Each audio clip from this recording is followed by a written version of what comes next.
Hi class, and welcome to your next video on fats and carbohydrates. Now keep in mind we're going to start talking about organic macromolecules with this slideshow. So make sure that you get all the background and take really good notes on the background because that is going to be important to know for all macromolecules. So what is an organic compound? An organic compound are compounds largely composed of carbon. And we're going to discuss four types. We're going to discuss the lipid and carbohydrate, which are in this slideshow, and proteins and nucleic acids. We'll do a little later on.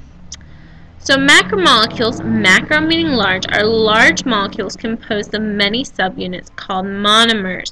So you might want to get down what a monomer is. Many of these subunits are then put together, and they are called polymers. So any subunit of a macromolecule is called a monomer. When we put a bunch of them together, we get a polymer. So in order to put these monomers together, we need to go through a reaction. And that reaction we call dehydration synthesis. Since each macromolecule is composed of monomers or smaller subunits, these must be put together by a chemical reaction to make the macromolecule or the polymer. So by combining hydrogen and hydroxide, so hydrogen and OH, on opposite ends of a monomer, a water molecule is created and released, and that release is very important, and a new bond is formed between monomers. So as you can see, you have dehydration synthesis, and like we said, we're putting these together. So in order to put them together, we take that H and OH, and now we have two hydrogens and an oxygen, which creating them together is a water. And so then we're going to link both of those monomers together. So first off, or after that, we also have hydrolysis. And as much as we want to put things together, we also need to break things down. Especially when you're eating, you have your, you might want to break down a protein. Maybe you had a big old steak for dinner, and you're going to break that protein down. Well, you're not going to use dehydration synthesis anymore. You're going to use the opposite of that. You're going to use hydrolysis. So to break organic molecules down, like when you digest food in your stomach, we use a process called hydrolysis. By inserting a water, we break the compound apart. So it's actually just the absolute opposite of dehydration synthesis. Dehydration synthesis, you remove a water. In hydrolysis, you put in a water. So if we look at this, we are breaking down compounds by adding water in.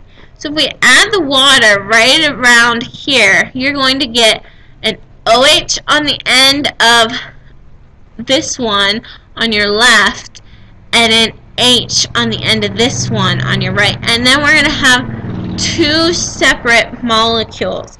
We're going to have them composed of what looks, we start with 4 subunits each. Now we're going to have 2 subunits each. So lipids are involved mainly with long-term energy storage. They are generally insoluble in polar substances such as water.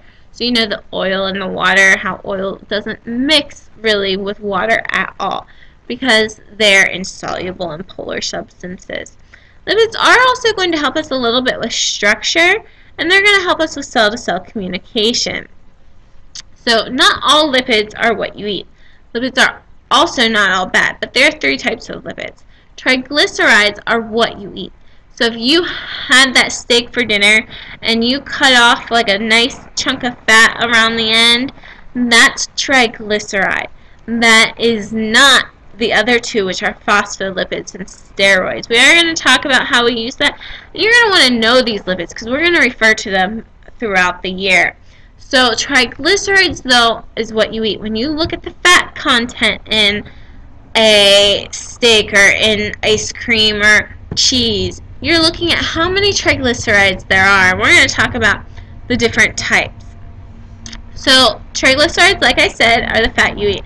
This molecule is composed of 2 subunits, 1 glycerol molecule and 3 fatty acid chains. So if you look at the word tri, the tri refers to the fatty acid chains, and then glycerol, we change that to glyceride. So triglyceride. The fatty acids can be characterized as saturated and unsaturated. So let's talk about saturated versus unsaturated. You've probably heard all kinds of things about saturated and unsaturated. Let's clear the air. So we have each carbon bond can be saturated with single bonds. And basically what that means is we have a single hydrogen bond connecting to all those extra valence electron spots. And that makes the fatty acid straight. If there are only single bonds, we have a straight fatty acid. This is generally found in things that are solid at room temperature, like animal fat. So remember, I referred to your steak. Well, your steak is going to have saturated fatty acids. It is not going to have unsaturated fatty acids. These are generally deemed unhealthy as well. The reason why, since you have a straight fatty acid, it's very easy to accumulate. Whereas if you have bent, we're going to talk about what that does in relation to saturated versus unsaturated and why it's healthy versus unhealthy. So each carbon in an unsaturated fat is not fully saturated, but may have double or triple bonds, making the acid bent. So first off, saturated was straight. Now unsaturated is bent. These are found in things that are liquid at room temperature, like plant fats. Any oils come from plants. These are generally deemed healthy. Now, why are unsaturated versus saturated deemed healthy? Well, the reason being is you have that bent bond and that bent acid. Well, that bent acid is going to be able to be like a cleaner for your arteries. If it's bent, it kind of scrapes some of that saturated fat off the side of the arteries, and then it's able to clean out your arteries. So actually, it is very good to have an unsaturated fat. So things you might eat with that, maybe nuts, avocados, things of that nature. Phospholipids. These are composed of the phospholipid bilayer in your cells. So we will later on be talking about the phospholipid bilayer, the cell membrane. All of these are going to be referring to these phospholipids. So these are important to kind of think about. And you're going to be using these later on, actually probably in your next unit. And they are made of a phosphate head and two fatty acid tails, one being saturated, one being unsaturated. So as you can see here, you have a polar head. This is a non-polar tail. And it has your bent acid here, which is your unsaturated, and your straight acid, which is your saturated. And that polar head is very, very important because it lets molecules that are polar dissolve into it, such as water. Okay, our next form are steroids. And steroids are ring structures used for structure and support in cell-to-cell communication. A very important thing, cholesterol for cell support. Cholesterol is actually part of the phospholipid bilayer, and it helps give support to different areas around the cell. So it helps kind of give you a little bit of structure to those cells. So cholesterol in itself is not bad. It's when we get an excess of it that it can be bad. Now, carbohydrates. Carbohydrates are a chain of carbon, hydrogen, and oxygen, and they're in a 1 to 2 to 1 ratio. So you have 1 carbon for every 2 hydrogen for every 1 oxygen. For example, a simple carbohydrate glucose is C6H12O6. We're still in that 1 to 2 to 1 ratio. We've just multiplied all those numbers by 6. So we're staying in that ratio for any carbohydrate. Anything outside of that is not a carbohydrate. So they function in short-term energy storage, such as sugar. It's an intermediate-term energy storage as well, starch in plants and glycogen in animals. So you've heard of runners carb loading before they run a big race.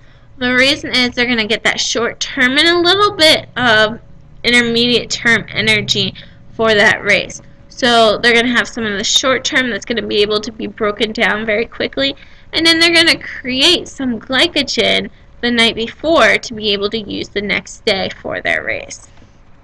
Carbohydrates are named on the amount of monomers strung together.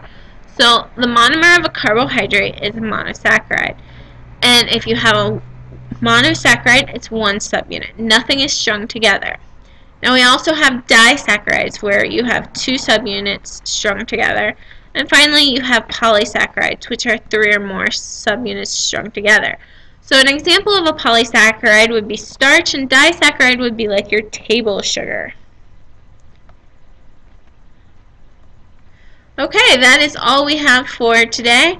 Make sure you got good notes, good diagrams, and are able to talk about this in class.